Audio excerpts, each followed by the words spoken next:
A very good afternoon, everybody. Can we have the slides up? Okay, never mind. You know, being 20 years old is a very funny age. And when I was asked to give a TED talk, I was like, okay, what do I talk about? Should I talk about my experiences? I mean, 20-year-old talking about experiences, giving knowledge to others, it doesn't make sense. And then I was like, I mean, those days are gone when you're a kid and then you can give a good speech and then everybody is happy. So it's little funny. And this was a joke which nobody laughed on. So my bad. Anyways, jokes apart. 2015 was a really great year for world. It was a very great year for the fact that, that we came up with the new goals, which are the global development goals that came up. All of you know about the Millennium Development Goals. They actually expired in 2015, and then Global Development Goals were launched by United Nations the same year. For last 11 years of my life, that's more than half of my life, I've been working towards environmental problems, towards climate crisis, towards solving them and trying to change the mindset of people, the decision makers, the community, the people like me, you, and people who go to colleges and everybody else. So the happy news, the good truth is that, like you can see, the goal number 13, that is climate action. It's now part of the global goals that will be implemented in the coming years. So the reason I'm here is because COP21, I'm sure everybody has heard about COP21 that happened in Paris previous December. So these are certain high-level conferences that take place every year, and nobody knows what happens in them. It's like, okay, 195 nations met, a climate agreement came out, it has promises, it has a big negotiation text, and then what impact does it have on me and you? To be very honest, a very big impact. The way we are living our lives, the way we are living our day-to-day lives, driving the car that we drive, the electricity company that we are using, it is all influenced by these decisions that are taken. And unfortunately, media doesn't get to cover so much of it always. I was fortunate that I could spend some of my time for 20 days during the climate conference was being held, and I observed something which were very, very, very depressing to me. As a human being, as a young person, as a person working in this environment, and there were some truths that I want to actually tell all of you here, which is why I'm here in front of you. And to begin with, when we think about us youth, what power do you think you have? Let's consider that we all here, even I am a second-year student at my college, and if I want to do something for this world, if I want my views to be heard by the decision makers, what do I have to do? Write a letter which will get no response, make a demonstration which the administration will eventually try to cover up, or do something which never becomes fruitful. And we youth are 3 billion of this world population. Mind you, 3 billion, that's like almost half of this world population is under 30 years of age. And all that we are given in these conferences where not only this generation, but the future generation is being decided is just one single seat in the civil society section. I mean, what a joke. Think about it. So when we were there as young people in the climate change conference, we did some very creative actions which go uncovered by media, which are not reported so much, obviously, because it's challenging the status quo. So I would like you to have a glimpse of some of those actions. But before that, let's talk about the 2 degrees Celsius goal. There has been a lot of buzz about 2 degrees Celsius. Nations must keep their temperature rise below 2 degrees Celsius. What exactly does it mean? And here you can see, okay, there are some graphs. I'm a little big fan of graphs because of my engineering, and I'm sure this is not a really difficult one. So if you see, on the y-axis, you have carbon emissions in gigatons. That is the global carbon emissions. And on the x-axis, you have the year. And then you see different colors, red, orange, yellow, and green. So the red color that you see, basically, that graph is the graph that we are currently on. If we go with the same emission that we have been doing, and if it is the same industries, the same pace of development, then we are going to end up with that red curve, and then you see That will give us a rise of 3.2 to 5.4 degrees Celsius. And the orange curve that you see, the second one, the orange curve that you see, that curve basically is actually a result if the Paris Agreement is implemented. The third curve that you see is if all the nations shift towards a 100% renewable technology by 2030.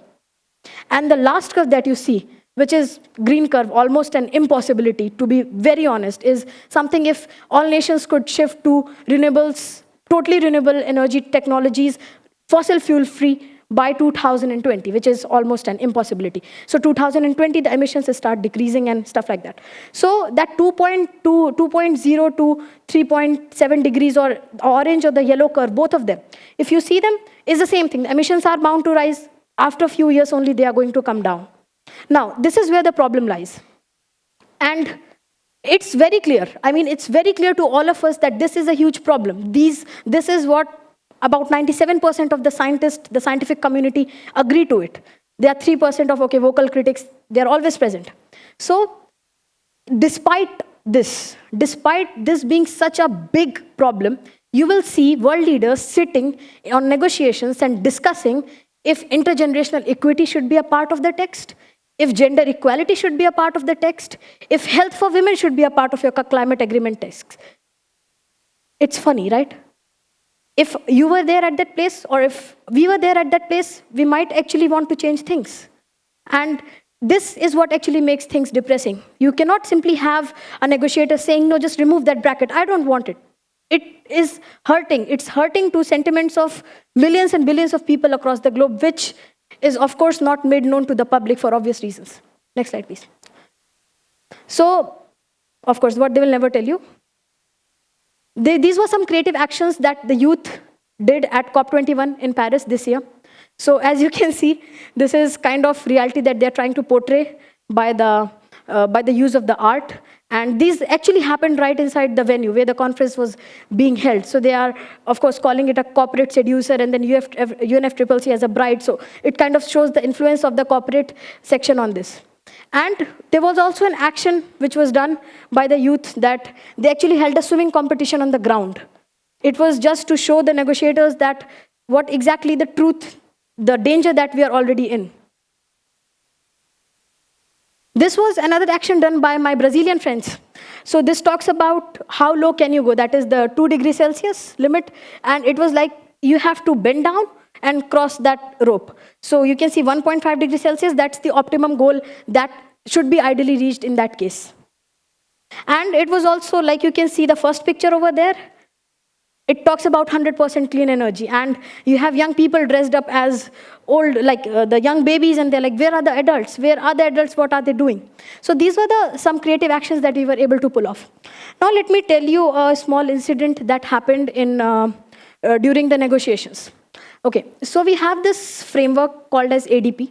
ADP is your ad hoc working group for post-Durban something. It's a very big full form, which I don't remember. So what happens in that, they had Article 2. Article 2 of Paris Agreement text is the main article which talks about everything.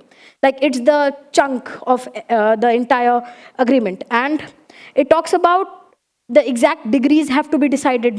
Should it be 1.5 degrees? Should it be 2 degrees? And mind you, we, along with the young people and the negotiators, we didn't sleep for like 36 hours straight because there were negotiations going on overnight. People don't sleep, people miss dinners, just to make sure things go right. But yeah, Paris Agreement is remarkable, but definitely it has its own shortcomings. The youth, the young people, even I was also part of that group, they were actually asked by the security to leave from the negotiations room by the end of the week. They're not allowed anymore.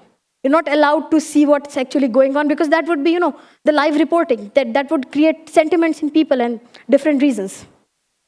And I actually had a chance to address in the closing plenary on behalf of civil society. And I'm putting this picture up because it was 12 in night, because plenary is closed by then. I didn't have my dinner that day and I was tired as hell. But still, they made us wait just for that final intervention speech when everybody is done by the youth. Okay, that being said, I wanted to give you an overview of what exactly happened in Paris. Now, that being said, I want to talk about some things that we have been doing in past year. So we actually organized a climate strike on 30th of November 2015. And this climate strike, we were these core team members. We were a bunch of 9 to 10 people. And we actually managed to involve 70 countries, 20,000 students, and hundreds of action in 2015. That was done on the first day of the COP. And this idea of climate strike, this was basically about students, young people like me and you, walking out from the classes for 1 hour or 2 hours and doing something symbolic for the environment on 30th of November. So it's like a student strike. They want to do something for the environment. They leave their main job for an hour, they do something. And it was met with heavy responses in Cancun, in United States, even in India. There were like 2,000 people who participated in it. And it came out to be that way. We are even planning a climate strike for 2016. So the climate strike actually has a... okay, go back to the previous one. So climate strike actually has a beautiful story behind it. It was sometime in May in 2015 that we were actually sitting before G7, and there were 7 and 10 of us, young people, who came up with this idea, like, let's do something. And we were all college-going students. We were working on our own projects, and we were all working on our academics as well. But then we came up with this idea, let's host a global climate strike. But then how do you go about this project? So there have been sleepless nights spent by young people. I have personally spent a lot of time networking with organizations, with individuals, with schools, with universities. A lot of effort went in making this. And of course, we have had a lot of partner organizations as well who have supported us. As you can see in the bottom line of that logo, 350.org was our financial supporter for this at later phases of the entire campaign. So this was something. And I'm putting up this picture because this was an interview of Secretary General that I took at Paris. So I basically asked him a few questions. And those questions were about, why do you think that Paris Agreement is going to be something beautiful, big, and universally acceptable climate agreement, despite the fact that we have been having climate negotiations since 1992. That was before even I was born, or most of us was born here. So he didn't really have a clear response to that. He said that he believes it's first time that so many countries have come up together. And I remember one of the very beautiful things that he said. It was that as young people, you have all your rights to question your leaders. You have all rights in the world to question what they're doing, what they're not doing, the actions that they're implementing, the actions they're not implementing, and you should not be afraid. And definitely you're not that one seat reserved at the end for civil society that you are. You are much more than that. You are half of this world's population. So this statistics that you're seeing is about, there is a campaign called Plant for the Planet. It was initially the United Nations Billion Tree campaign, and it was launched way back in 2000. This is something I got involved with like 8 years ago, and it's a very big part of my life now. So United Nations actually launched this campaign in a bid to plant trees globally on a very, very large scale. But then what gradually happened is that this campaign was going good. There were a lot of problems and a lot of good things that happened. India, in fact, was one of the largest contributors to the plantations that occurred during this time. And then what happens is that we started the student wing. One of my friends from Germany, he started the student wing of this campaign back in 2007. And then we started this in India in 2009. So it was about planting trees, and more than just planting trees, it was about conducting one-day workshops which are free for students from grade 5 to grade 8.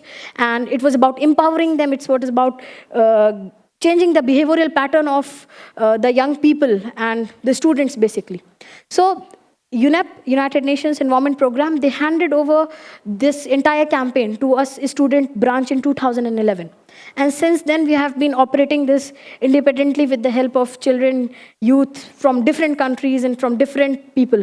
And during last 6 years, these are, I think it's around 40,000 now, but this is some statistics of 2015 that we have communicated and gone down to 36,000 children and youth in 600 academies. Academies are again like one-day workshops. I'll talk about it later, in 56 countries. And Until 2020, we want to empower 1 million kids by then, children and youth by then.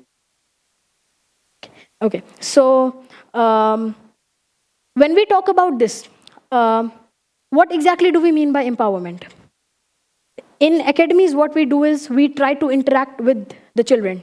They are children aged between age 8 to age 14. And then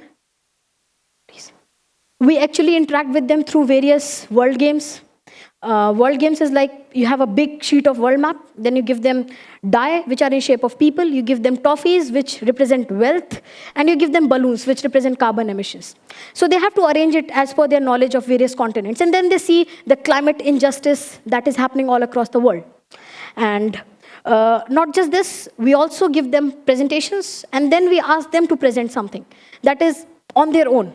So that is a part of the presentation. We call it a rhetoric training.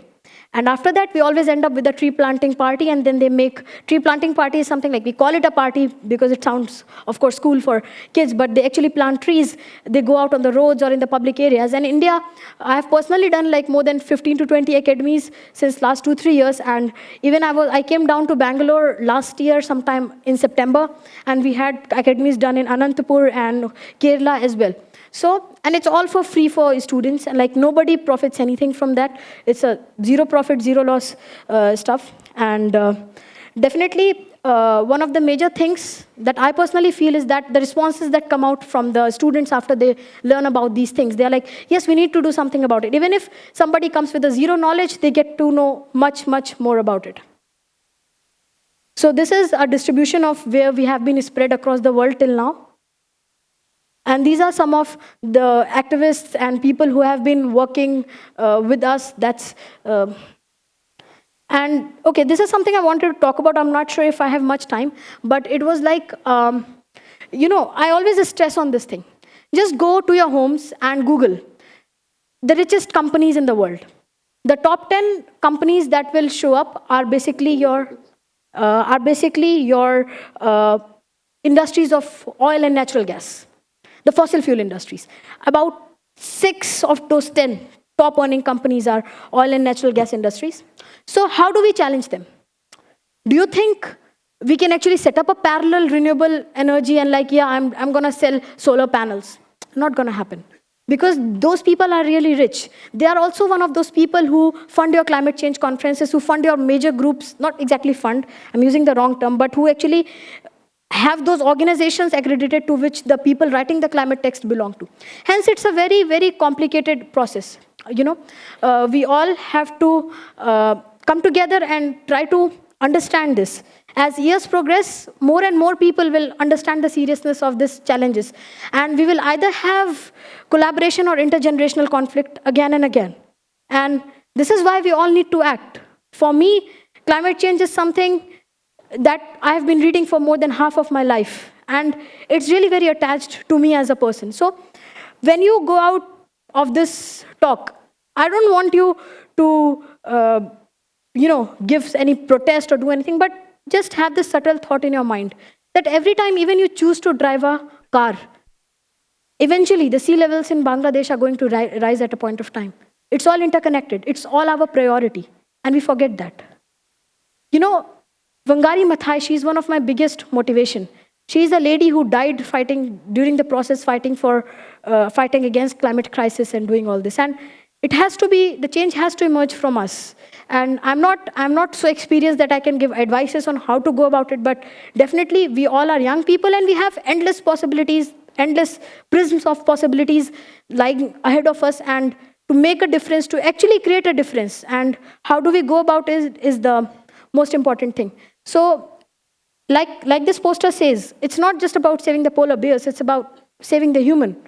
Polar bears will be saved if you can save the human race completely. And I just want to end up saying that environmental problems, they do not recognize any political or geographical boundaries.